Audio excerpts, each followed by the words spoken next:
I'm Mason, and this is Cara, and we are the hosts of Expert Secrets Revealed Conversations in Health and Fitness, also known as the ESR Show, sponsored by Syntrax Nutrition. It's a show built around exceptional people and ideas that educate, entertain, and inspire. And today's guest is Tawny Clark, who is a 45-year-old fitness enthusiast and brand ambassador who's done multiple marathons and triathlons and even appeared on the NPC bikini stage. Yeah, the National Physique Committee. Yes, and for those who don't know, that's the largest amateur bodybuilding association in the United States. Yeah. And we've invited her on as our guest today because she has firsthand experience battling and, more importantly, overcoming an issue that faces many people today, and that is binge eating disorders. And she battled it since she was a kid, and most importantly, overcame it. So we've invited her as our guest today. So welcome, Tawny. Hi, Tawny. Thank you for having me. Thank you for having me. I'm glad to be here. Thank you so much. So let's start off with just maybe you could tell us what BED or binge eating disorder is. Yeah, it's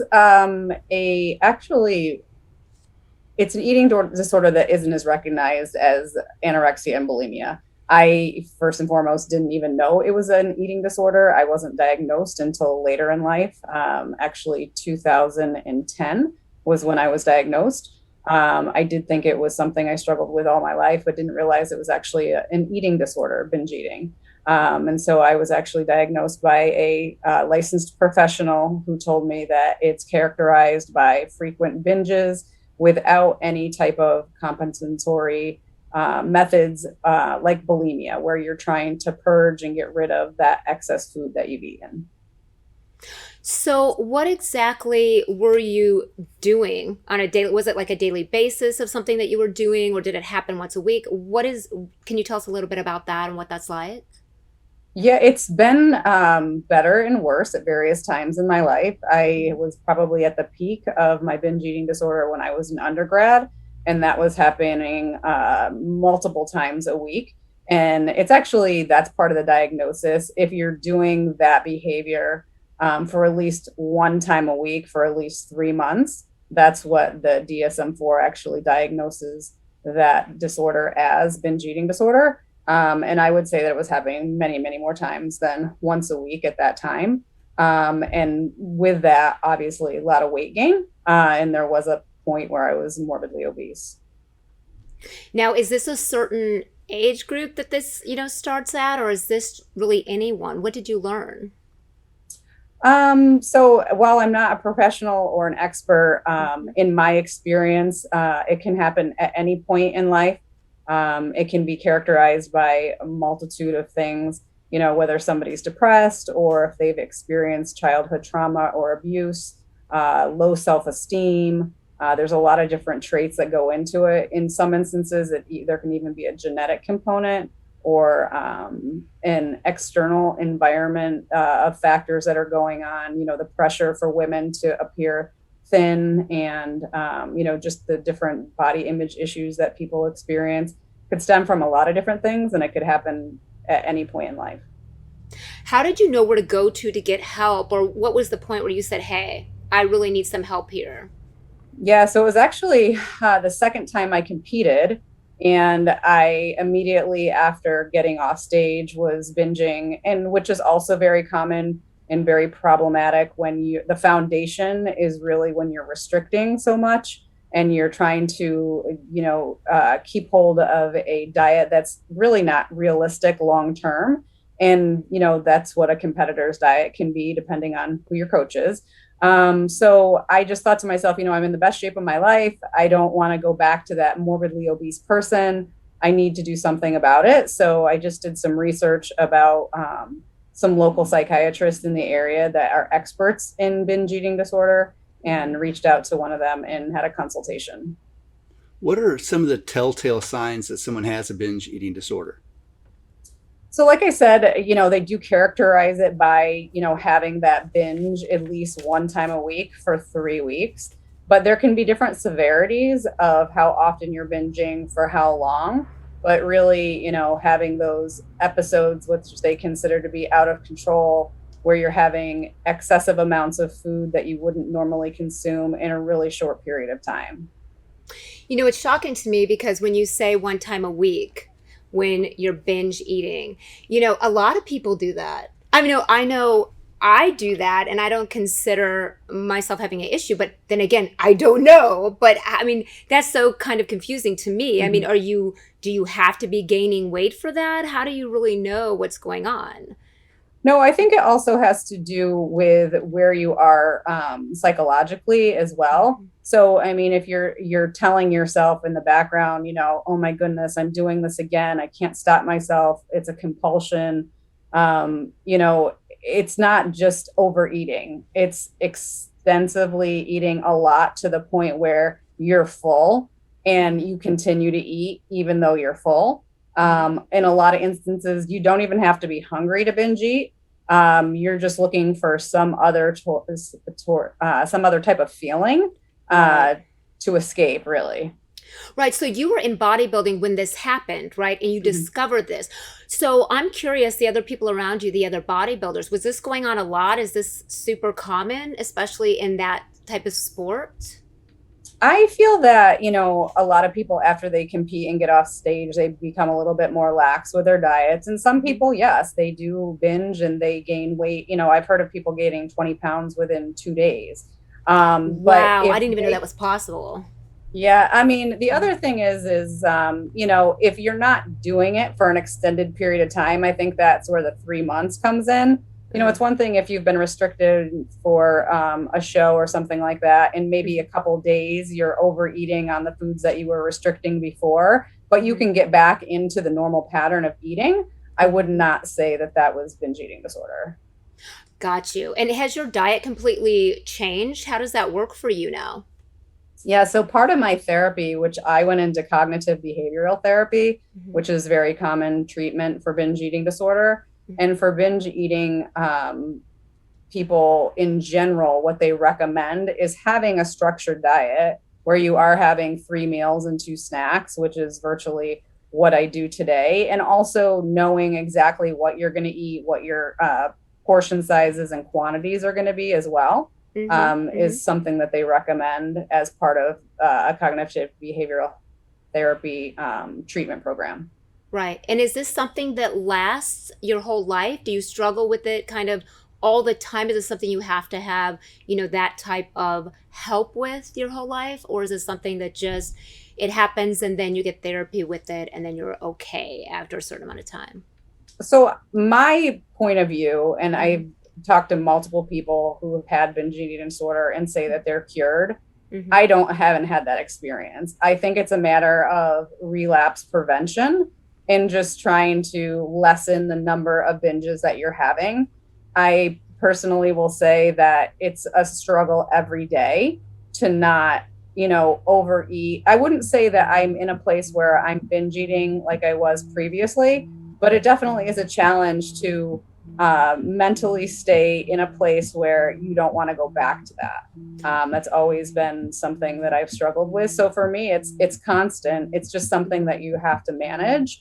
And if I do find that I'm slipping more frequently than I feel I should be, then I would definitely go back into therapy. I do work with a actual medical doctor who specializes in weight loss and binge eating, and I meet with him quarterly.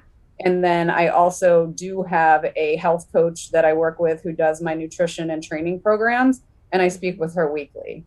So in addition to, make sure I'm getting this. So what I heard you say is part of your relapse prevention strategy. Your strategy involves meal planning, meetings with nutritionists, and I guess you said the medical doctor. What other tools or strategies do you have at your disposal that helps you prevent relapse?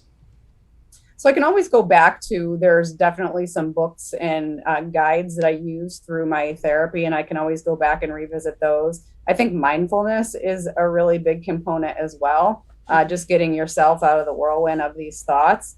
And I've actually, I always try to educate myself and continue to learn. I actually entered into a program at Jefferson University here in Philadelphia for mindfulness, and it was a 6-week program.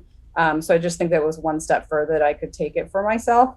So I really think it has to do with a lot of self-development, and you have to be, proactive and have a willingness to get better. That's the other part of it. And you have to be motivated to change, which I very much am. I don't ever want to go back to that place. Are there any specific books that you feel have been particularly helpful to you that you might recommend to others who may not be at the point where they're willing to go seek professional medical help and they're trying to or any find their way? forums, any online forums, any resources that you can recommend or off the top of your head?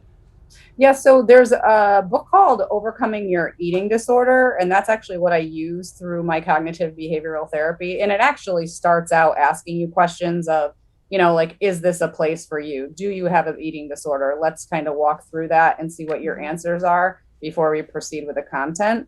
There's another gentleman by the name of Chris Fairborn who's written a lot of books around binge eating. It's really ironic because, like I said, when I was in the height of my binge eating disorder, when I was an undergrad, I actually was in Barnes and Noble and picked up a book about binge eating, and he was the author, and it was the same exact book and I never read it. I picked it up and thought that, this is probably something that I have. I want to learn more about it.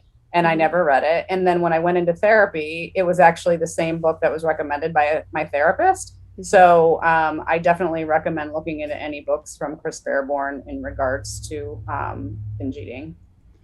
If knowing what you know now, based on the experiences you had, if you could go back in time and give yourself advice, because obviously we know you've been battling this since you were a child. Yeah. If knowing what you know now, if you could go back in time, what advice would you have given to yourself then? I probably would have just been a little bit more gentle with myself, my younger self. I think I put a lot of pressure on myself to be and look a certain way. And that started very young because I was in dance. So I started dancing when I was 5 years old, and I danced for 13 years. And I just don't have the ballerina figure. I just don't have the genetics for it, and I never will. I wish that I would have started playing sports earlier because I'm more of an athletic build. So I think just being a little bit gentler with myself. And then, in all honesty, I don't think that competing was a place for myself. I had listened to an interview with Nicole Wilkins, who's a very well-known figure Olympia champion multiple times over.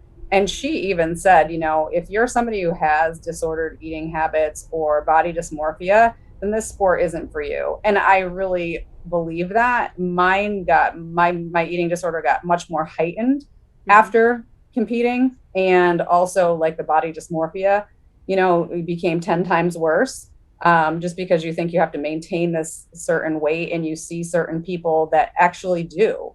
And it just wasn't something that I could do specifically for myself. And so that's just another part where you're, always in your own head about having to look a certain way. So I just don't feel like, and I only competed for 3 years, but it probably was in my best interest not to have competed. So if you had friends or family members who might know somebody who they think is suffering from a binge eating disorder, what advice would you give to them about how, if at all, to interact or be supportive or be helpful? Are there any specific do's or don'ts that you recommend to people who have people around them that they suspect have binge eating disorder? Yeah, so I think it's probably hard to even suspect because it's something that you do privately. I would never overeat and binge in front of anyone I knew. It was all behind closed doors. So it may not be something that but if somebody is, gaining weight, or you think that they might have some sort of problem, and you see them eating, M&Ms or, ice cream or whatever it is, and they are telling you that they really want to lose weight, and you see them doing this, don't just tell them stop. I would not recommend that. Just saying, so just stop eating those M&Ms. If you want to lose weight, stop eating those M&Ms. It's not that easy.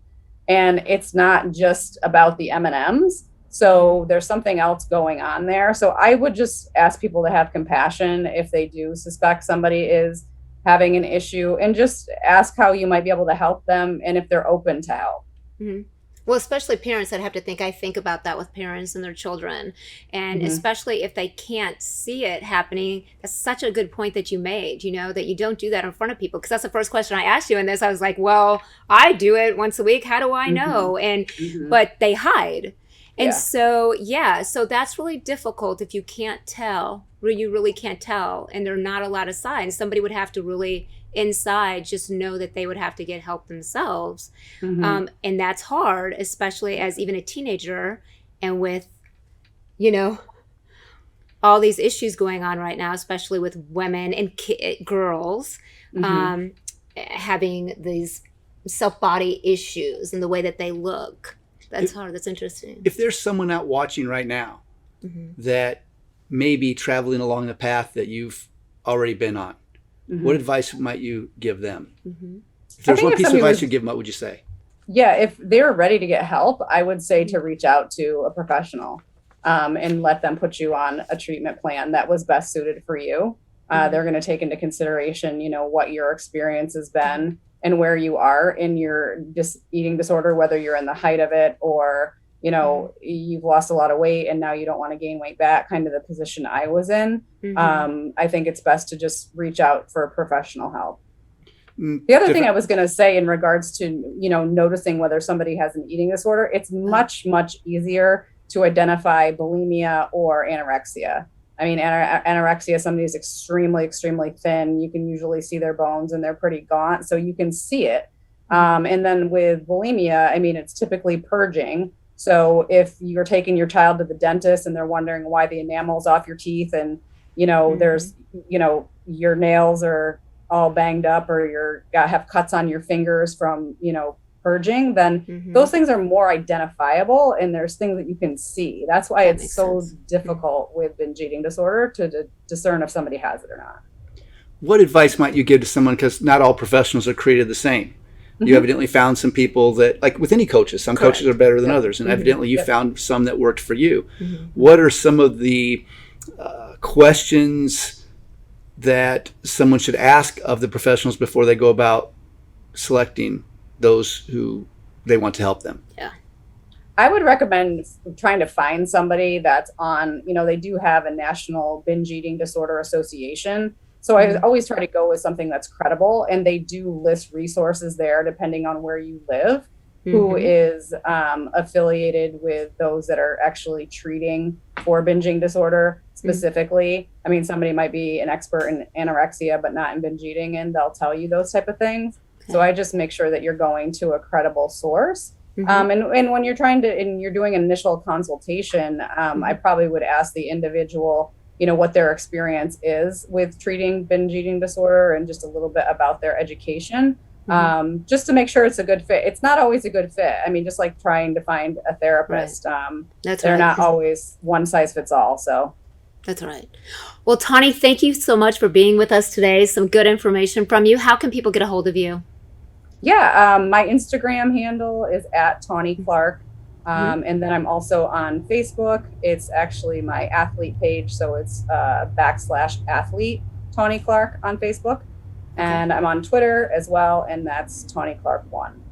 Okay, so Instagram @Tawny Clark if you have any questions for her. Thank you so much. Thank you for having me. And special thanks to Syntrax Nutrition for sponsoring the show and allowing us to do this with experts such as yourself. Thank you for being here. Yes, thanks, Tawny. And if you want to find this podcast and many others, you can jump on esrshow.com, and you can also subscribe to our YouTube channel there. So thanks so much, and we'll see you next time.